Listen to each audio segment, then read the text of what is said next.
اگر تم کسی کو تکلیف میں دیکھو اور اس کی مدد کرنے کے قابل ہو، اس پوزیشن میں ہو کہ اس کی مدد کر سکتے ہو اور نہ کرو، تو تم عابد ہو سکتے ہو، زاہد ہو سکتے ہو، محدث ہو سکتے ہو، عالم ہو سکتے ہو، لیکن نیک نہیں ہو سکتے۔ نیکی ہے ہی یہ کہ کسی کی مدد کرنا، ٹھیک ہے، انسانیت ہے ہی یہ۔ اور تمام کی تمام اسلامی جو عبادات ہیں ان کا مقصد یہ ہے کہ انسان کو نیک بنانا۔ اگر انسان نیک ہی نہیں بن رہا تو پھر اس کا مطلب وہ عبادت نہیں ہے، وہ عادت ہے۔ عبادت اور عادت میں بہت فرق ہے، ٹھیک ہے، یہ عادت ہے 5 وقت کی نماز پڑھنا، عبادت اصل میں یہ کہ اس کا کچھ آپ کی لائف میں چینج آ رہا ہے، افیکٹ کر رہی ہے وہ چیز آپ کی، ٹھیک ہے، تو اس طرح سے عبادت کرنی چاہیے۔ دعائیں صرف پرسنل نہ کریں، تھوڑا سا سوچیں اس پہ بیٹھ کے کہ کیا میری دعائیں صرف پرسنل تو نہیں ہے کہ اللہ یہ دے دے، یہ ہو جائے، وہ ہو جائے، میری ڈپریشن دور ہو جائے، یہ مل جائے، وہ مل جائے۔ آپ یقین کریں کہ سب سے کوئکسٹ وے اپنی دعا قبول کروانے کا وہ ہے یہ کہ دوسرے کے بارے میں کریں۔ جس پرابلم سے آپ گزرے نا، اس پرابلم کے لوگ ڈھونڈیں اور ان کے لیے دعا کریں۔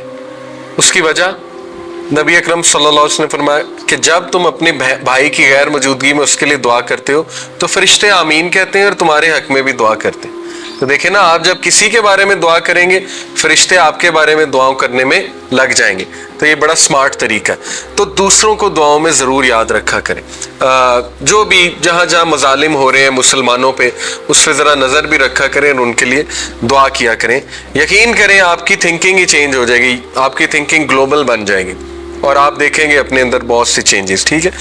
Do not have malice against a Muslim, کسی مسلمان کے بارے میں دل میں نفرت نہ رکھو، یہ گناہ کی بات ہے، ٹھیک ہے، یہ زیب نہیں دیتا ہم لوگوں کو۔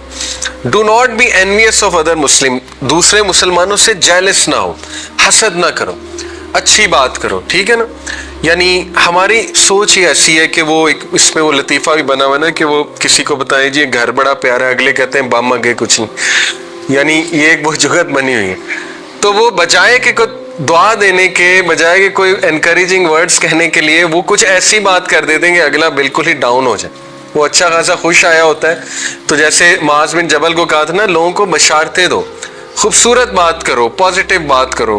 ایسی زبانیں ہمیں بنانی پڑیں گی، ٹھیک ہے، یہ بن جاتی ہیں۔ میں نے کئی لوگ دیکھے ہیں کہ بڑی کڑوی زبان ہوتی ہے ان کی، لیکن ان ٹیچنگز کی وجہ سے وہ اپنے اوپر ورکنگ کرتے ہیں اور الحمدللہ ان کی زبانیں بڑی میٹھی بن جاتی۔ تو جیلس نہ ہونا ایک دوسرے سے، ایک دوسرے کو دعائیہ کلمات کہنا ہے، ٹھیک ہے۔ Do not go against a Muslim and forsake him، کسی مسلمان کے خلاف جا کر اس کو ترک نہ کر دو، اس کو علیحدہ نہ کر دو۔ اب اللہ معاف کرے، یہ ٹیچنگز آپ سامنے رکھیں اور آپ دیکھیں کہ ہمارے ہاں یہ کلچر ہے کہ کسی سے کوئی غلطی ہوئی، اس کی غلطی ہم نے پکڑی، وہ سوشل میڈیا پہ طوفان مچایا اس کی غلطی کے اوپر، جو چانس تھا اس بیچارے کا کچھ توبہ کرنے کا ہم نے دروازہ بند کر دیا۔ اتنا اسے رگڑا، اتنا ہم نے اسے کوسا، اتنا اسے برا فیل ہم نے کرایا، انسلٹڈ فیل کرایا کہ اس نے قسم کھا لی کہ جو میں نے امپروو ہونا تھا وہ بھی میں نے امپروو نہیں ہونا، وہ سارا وبال ہم پہ آئے گا۔ تو یہ دلوں کے سخت ہونے کی نشانی ہے، اور ہماری قوم کا یقین کریں یہ مسئلہ ہے کہ آپس میں دل سخت ہو چکے، اور یہ one of the signs of wrath of اللہ، اللہ معاف کرے۔ سورہ الانعام میں آتا ہے نا کہ جب اللہ کسی قوم کو پکڑتا ہے، عذاب بھیجتا ہے، تو 3 شکلوں میں بھیجتا ہے، آسمان سے، زمین سے، یا آپس میں لڑواتا ہے، یعنی آپس میں ان کے دل جو ہے وہ بہت زیادہ سخت ہو جاتے ہیں۔ تو ہمارے ہاں کافی پولرائزیشن ہے، مذہبی طور پہ بھی پولرائزیشن ہے، پولیٹیکل طور پہ بھی ہے اور سوشل طور پہ بھی۔ تو یہ ٹیچنگز کیسے ٹھیک، یہ حرکتیں کیسے ٹھیک ہوں گی؟ بہت ضرورت ہے بالکل انہی ٹیچنگز کی جو مدنی شروع کی ٹیچنگز تھی، ٹھیک ہے۔ تو اللہ کے نبی صلی اللہ علیہ وسلم نے فرمایا کہ اس کو ترک نہ کرو، سوسائٹی سے الگ نہ کرو۔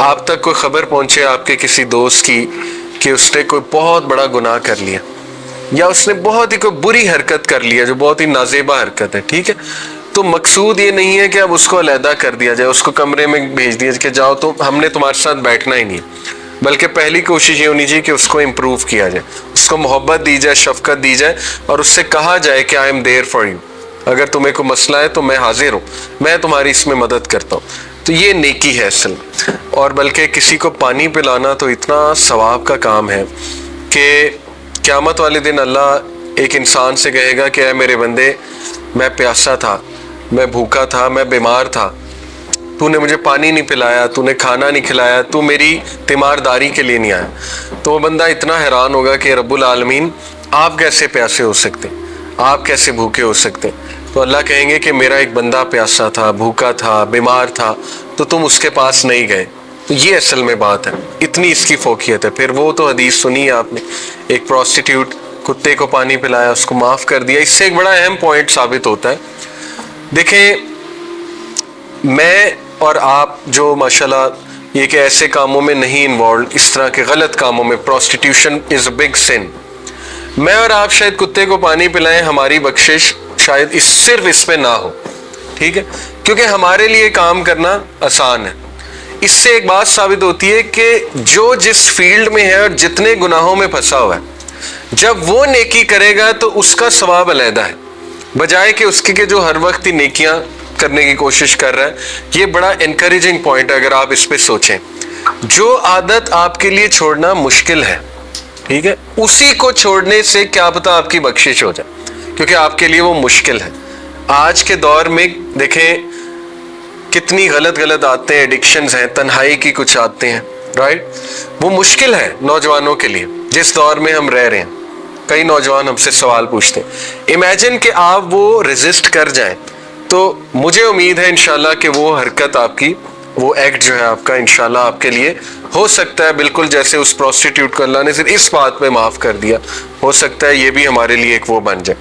تو یہ سوچنے کی بات ہے، ٹھیک ہے. تو پھر one of the earliest teachings میں یہ ہے کہ نبی اکرم صلی اللہ علیہ وسلم نے فرمایا the believers in their mutual love are like one human body. بڑی کامن حدیث ہے، بچپن سے سنتے آ رہے ہیں، لیکن کتنی ریلیونٹ ہے آج کے دور میں. امت کا کنسیپٹ بہت ضروری ہے، ٹھیک ہے. امت کے لیول پہ سوچنا، گلوبل سوچنا، صرف ایک لوکیلٹی کا نہ سوچنا. تو جس طرح کے آنکھ جو ہے اس میں پین ہوتی ہے تو تمام کی تمام باڈی اس پین کو فیل کرتی ہے، یہ مثال ہے اللہ کے نبی کی. اسی طرح جب سر دکھتا ہے تو تمام کی تمام باڈی اس کے کانسیکوینسز کو بیئر کرتی، طبیعت ہی خراب ہو جاتی ہے. تو یہ بڑی ایمپتھی پر بیسڈ ایک حدیث ہے. Empathy is a very very important ingredient emotional intelligence کا. ایمپتھی ہوتا ہے احساس کرنا، رحم دلی دکھانا، ٹھیک ہے، کسی کا سوچنا. تو اکثر ایسے ہوتا ہے نا کہ اسپیشلی میرڈ کپلز میں بہت زیادہ ہمارے پاس کاؤنسلنگ کیسز آتے ہیں کہ آپس میں وہ خیال نہیں کر رہے ایک دوسرے کا، احساس نہیں کر رہے ہیں. یعنی اگلا بتا رہا ہے کہ میری طبیعت ٹھیک نہیں ہے، میرے سر میں درد ہے، لیکن وہ اس طرح سے احساس ہی نہیں کر رہے ہیں. تو ایک دوسرے کا احساس کرنا یہ بہت ضروری ہے. لیکن آن اے گلوبل لیول، امہ لیول پہ سوچا جائے تو دیکھیں آپ کی دعاؤں میں باقی مسلمان ضرور شامل ہونے چاہیے، ٹھیک ہے. اس کے بعد فرمایا the bonds of brotherhood between two Muslims are like parts of a house. One part strengthens and the other part holds. ایک پارٹ strengthen کرتا ہے، دوسرا پارٹ ہولڈ کرتا ہے. یہ بڑی خوبصورت مثال ہے brotherhood. یعنی they look out for each other, they strengthen each other, they hold each other. جب ان میں سے ایک ڈاؤن ہے تو دوسرا اسٹرانگ ہے. آپ دیکھیں کہ اپنے بھی گھروں میں آپ دیکھیں گے کہ والدین کا تعلق کچھ ایسا ہے. پھر فرمایا او سلیوز آف اللہ، اے اللہ کے بندوں، be like brothers with each other, ایک دوسرے کے ساتھ بھائیوں والا سلوک کرو. It is not violable for a Muslim to desert his Muslim brother for over 3 days.